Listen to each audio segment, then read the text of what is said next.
Yes, welcome into SportsBit 2.0, betting insight today. Pauly and Teddy, Thursday, March 22nd. We'll get back to college basketball and big game breakdown. Also an interesting handicap. The Pelicans at home again against the Lakers. Fifth game in 6 days, third game in 3 nights. We'll get to that as well. Turn on the shot clock and play of the day before we get out of here. We'll do top and bottom ROI in NHL with 2 great numbers on over teams in the NHL who happen to play each other tonight. We'll run that down coming up. And a little ATS in the association as well. Bad beats, bad bets, bad for the books. Horrible beat in the association. Nets +1 at home against the Hornets. Led by 23 with 6 minutes left in the third. Led by 11 with 5 minutes left in the game. They lose. Dwight Howard with 32 and 30 in the win, Teddy. Yeah, I mean, they were dogs. They were dogs. They were up 20 early. They were up 23 in the middle of the third quarter. But a 22-5 Hornets run out over the last 5 minutes. 111-105 final. Charlotte comes back from the dead, and it was all Dwight Howard. 30-30 last night. Only Moses Malone and Kevin Love have done that in the last 40 years.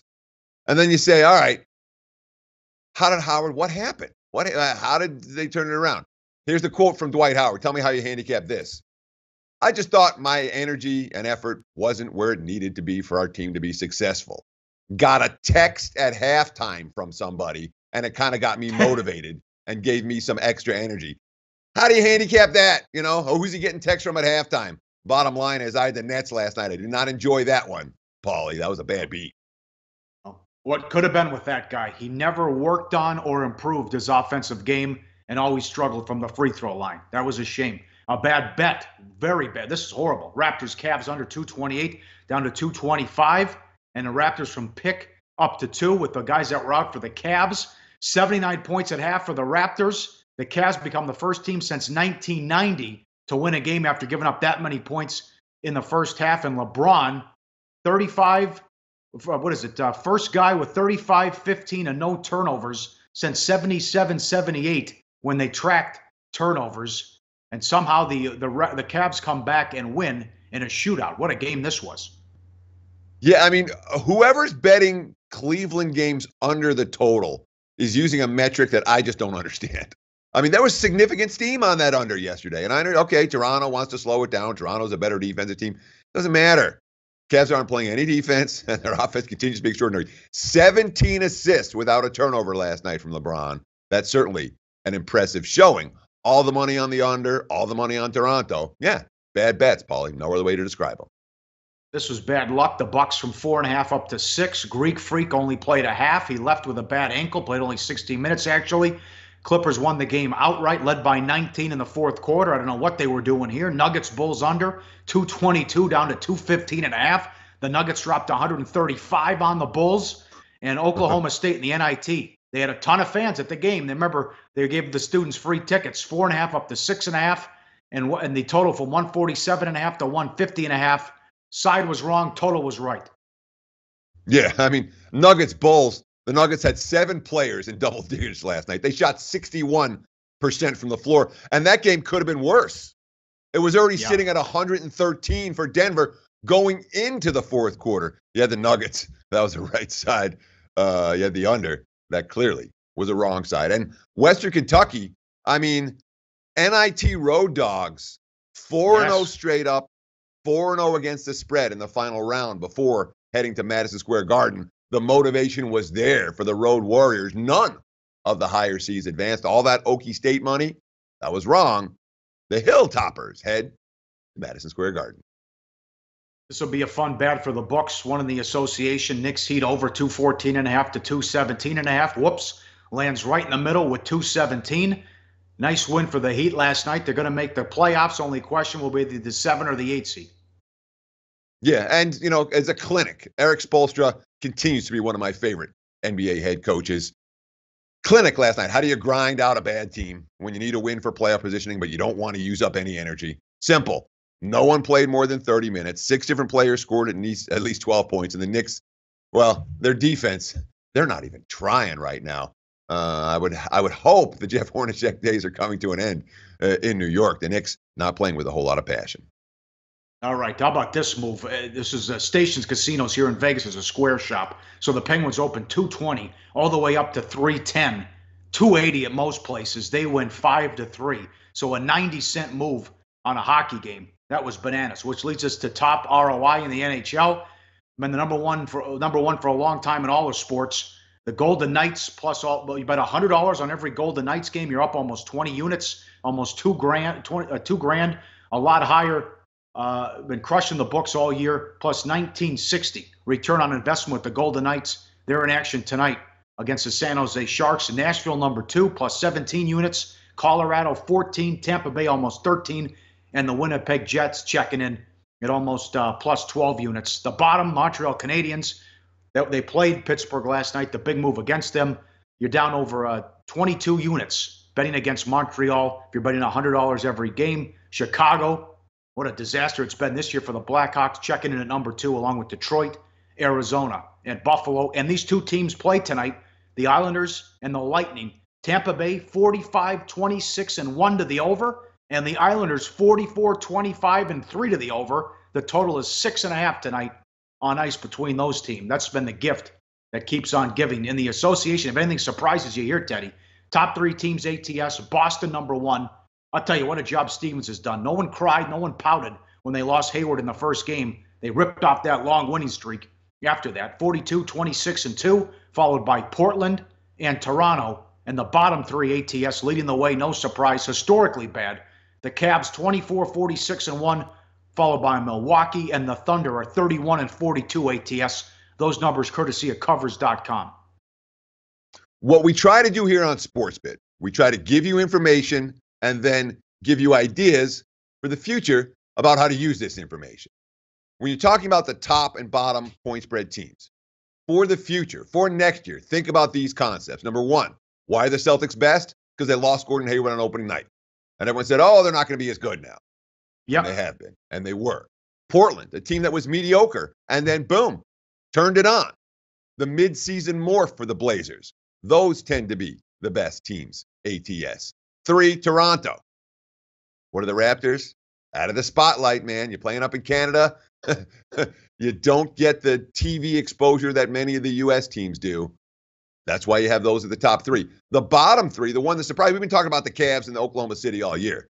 The Bucks free fall against the spread over the last month and a half is something that has been underreported, both here on the show and elsewhere. Milwaukee, been a point spread disaster area, lost again last night, both straight up and against the spread. Yep. 2 of those 3 are brand name bias. They're just betting LeBron, and at one point they were 19-40 against the spread. You're right. Big game breakdown up next. We'll get to the unique handicapping spot with the Lakers and the Pelicans. And then we'll get to more Sweet 16 games coming up on SportsBit 2.0. Betting Insight today on SBRpicks.com. Go to SBRodds.com. Browse, compare, and shop live odds available at top online sportsbooks. Back on SportsBit 2.0. Betting Insight today. Follow us on Twitter at RealSportsBit. And Teddy is at Teddy_covers. Thanks to Intertops Sportsbook, 22 years online. Sign up, deposit, and win. Pelicans are 3-228 to total at home against the Lakers. It's their 5th game in 6 days. Now it's 3 games in 3 nights. They're 3-1 so far, and they're trying to complete the triple header.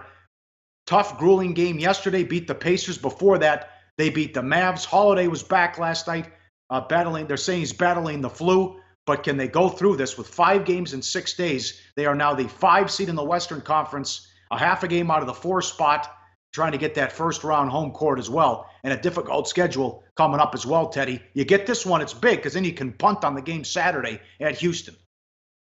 Sure, but when you think about what they've been, not just the 5 games in 6 nights, the back-to-back games over the last 2 nights. Last night's game was a physical battle against Indiana, right down to the wire. Anthony Davis with a bunch of huge plays, effort plays down the stretch of that ball game to give them the victory. What he finished? 28 points, 13 rebounds, 5 blocks. Over the last 2 games, he got 65 points to lead New Orleans to these back-to-back victories. It really concerns me about the energy level for the Pelicans tonight. Here's Davis's quote about making plays down the stretch last night.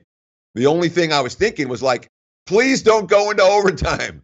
Just knowing that the player I am for this team, they look for me to make shots toward the end of the game. I just try to take it upon myself to make plays for the team. You know, Alvin Gentry talking about how physical the game was last night. We got nothing that was easy. It was a really hard-fought, hard game to play. Those are concerning quotes for me when you talk about the Pelicans for tonight. And then you look at this quote from Nate McMillan talking about, he didn't give any of the credit to New Orleans for the win last night. Quote, "We didn't show any poise out there tonight. We were playing too fast. Everyone was taking quick shots and just settling. I didn't recognize our group tonight." So that's the opposing head coach last night. You know, look at the graphic right here. It'll show you all the minutes that these guys have played. Not that bad. Nobody played more than 35 in either of the first two games. And they will get Solomon Hill in the lineup tonight. He's just a couple of games back from returning from a torn ACL. They sat him last night on the first of the back-to-backs, but he is expected back in the lineup here, although he only played 8 and 11 minutes in his first two appearances back on the floor. Rondo bailed him out against the Mavs. Moore bailed him out last night as he had 23 points. So it's been a complete team victory. Everyone chipping in here the last few games. So Lakers now, they've lost 3 in a row. Ingram won't play. Ball's been struggling. The last time these teams played, the Pelicans dropped 139 on them, and Davis went for a 40-burger. They did whatever they wanted. 0-3 straight up in ATS with this slide. Haven't won a road game or covered a spread since they beat the Spurs on March 3rd.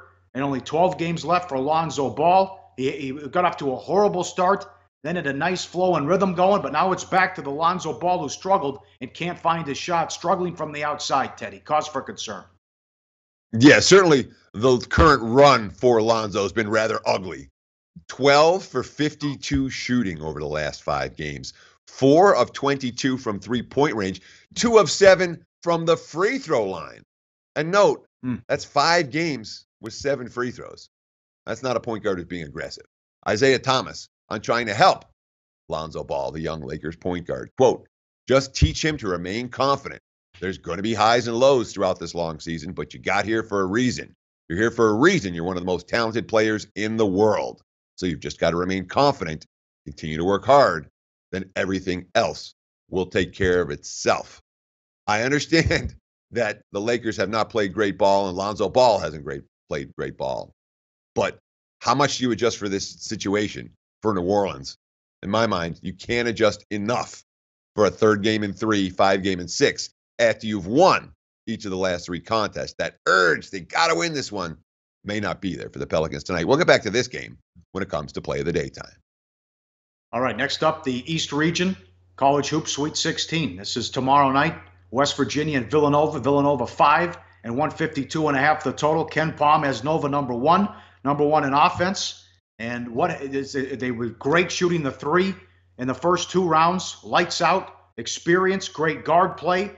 What happens if they don't have any problems with this West Virginia press and they get good looks again? What happens? They're going to kill them. I mean, when you look at the West Virginia MO, they want to disrupt teams' flow with the press. They're going to create turnovers. They're going to take teams out of their normal offensive rhythm, and they're going to wreak havoc on opponents that can't handle the basketball effectively. That's not Villanova. Villanova doesn't turn the ball over. Jalen Brunson isn't bothered by a press. Brunson could probably run circles around everybody on West Virginia. And you look at the numbers. Again, West Virginia's defense, number 2 in the country in turnover percentage, number 8 in steal percentage. Villanova offense, every bit as good as avoiding turnovers, almost as good as avoiding turnovers as West Virginia is at creating them. And you said, what happens if Villanova breaks the press and gets shots? Look at this graphic right here. Effective field goal percentage defense, not so good for West Virginia. 3-point percentage defense, even worse. All of that pressing leaves open shooters when they don't turn the ball over. That's something that, you look at the graphic, it's pretty clear Villanova should be able to take advantage of. And a high total of 152.5 could be high flying and a lot of scoring in this one, although West Virginia is 129th in tempo and Villanova is 175. You have more on this? Yeah, I mean, Jay Wright's got a really good quote talking about the issues about facing West Virginia at a first look. Quote, "The biggest challenge is that you never see anybody that plays like they do. It's not just their press. They're a tremendous shot blocking team. They score at a high rate, and that's what gets them into their press. So your half-court defense has to be good, because if they're scoring on you, they're in their press. I think we're going to have to get in there and take a hit every now and then and hope it doesn't affect us too much and that we can grind through it. The other thing that this West Virginia team can do, they're really good at grabbing offensive rebounds. And that's an issue for Villanova. If West Virginia can create a handful of turnovers and get a handful of second chance looks, maybe they hang around in this game for a long, long time. Yeah. And I'll use the Clark Kellogg word, spurtability. That's the problem. They're like the Warriors or like Duke, Villanova, where the run's coming. It can be bomb, but threes coming at you. That was a 2-point game against Alabama right before the half. Next thing you know, it's a 20-point game. That's where West Virginia has to be careful. One more, Texas Tech and Purdue. Purdue favored. How about that? 2 and 137.5. They have to adjust with life without Haas. The backup, Flock of Seagulls, what Ian Eagle called him. The kid played well. Was terrific against Butler. That was a good game. Texas Tech can guard. But that kid's also big like Haas, too. They got the 2 7-footers. These kids have size down low. They beat Butler, and you even had Edwards in foul trouble. That's the thing about this Haas injury. Okay, yes, Isaac Haas is an impact player, but they have someone who can replace him. Matt Harms, 7'3", 260. You look at the minutes during the regular season, not that much difference. Haas played 6.5 minutes per game more. You look at the minutes and the blocks over the course of the season, the second graphic right here. You know, the Harms doesn't have the offensive skills yet, but he's an impact player on defense. Look, more blocks, more steals than the guy he's replacing, Big Edge, in blocks and steals per minute to Harms. Now, the key, of course, is that they could always have one of the two on the floor. Now, that's not necessarily going to be the case, but even with a 7-footer on the floor almost all the time, Pauly, Purdue was not a great rebounding team.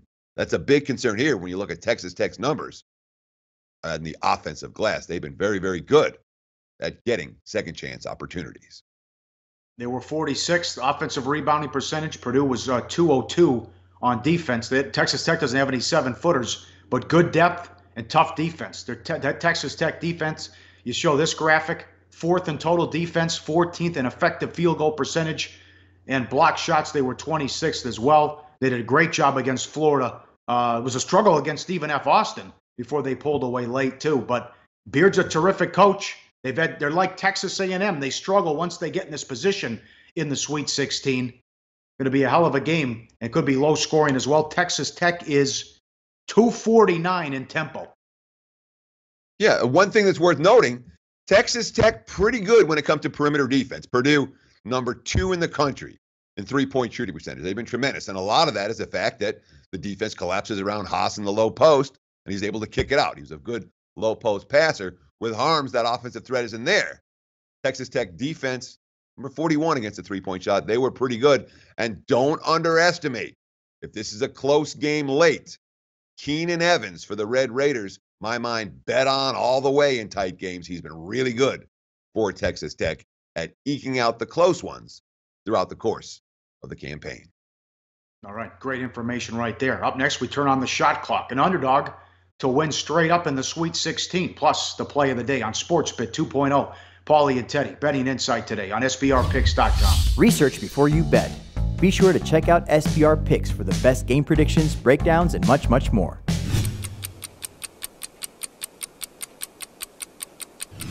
We're back. Time to turn on the shot clock. A team to pull an upset straight up in the Sweet 16. I'll stick with Clemson. I was impressed with Kansas beating Seton Hall when Delgado was Superman with the 20-20 game. But Clemson shot 55% against New Mexico State, and they blitzed Auburn up 40 in that game. They are 285 in tempo, so it could be a grindhouse game against Kansas coming up. But if they continue to shoot like this, you have my attention. You beat a good New Mexico State team who had 28 wins coming in, and you blow out Auburn. Sure, Clemson is a small dog, could upset Kansas and move on to the Elite Eight. With my underdog to win straight up in the Sweet 16, I'm going to take a look at the Texas Tech Red Raiders, a team we just talked about in our big game breakdown. This has a lot to do with Purdue. Okay, without Haas in the middle, I think their three-point shooting suffers because the inside-out game not going to work as well. And boy, when you talk about Keenan Evans as a guy I want with the ball in his hands in a tight game, yeah, absolutely. We've spent all year here on SportsBet talking about Purdue as a Sweet 16 team, not a Final Four team. That'll happen tomorrow. Yeah, Texas Tech is my underdog to win straight up in the Sweet 16. Short dog, but a dog nonetheless. All right, still counts. I'm surprised they're dogs. Good luck out there. I agree with you on that one. All right, money time, play of the day. Back to this one. Quite the conundrum. 5 games in 6 days for the Pelicans. Although all of them are at home, it's the third one in 3 nights here with the triple header. They try to complete this 4-1. But you're concerned about some of the comments and how it's going to be mental for them as they take the floor tonight against the Lakers. 5 games in 6 nights is no business for an NBA team laying points. And the fact that they've won each of the last 3 games takes the urgency off for New Orleans. Look at Alvin Gentry right there. He's not going to be a happy man tonight. I'm not expecting an A game from the New Orleans Pelicans. Take the Lakers plus the 3 and take it quickly. That line bouncing down to 2.5 in a lot of spots right now. I expect a New Orleans no-show in a game the Lakers are supposed to win. Yes. All right. Very good. Tomorrow's going to be a lot of fun. We can preview 2 games from Saturday for the right to go to the Final Four, and we'll finish out the Midwest region with the final Sweet 16 games. That's coming up Friday. Good luck out there. We'll talk to you then on SportsBit 2.0 Betting Insight today at Real SportsBet and at Teddy_Covers on Twitter. Thanks to the crew.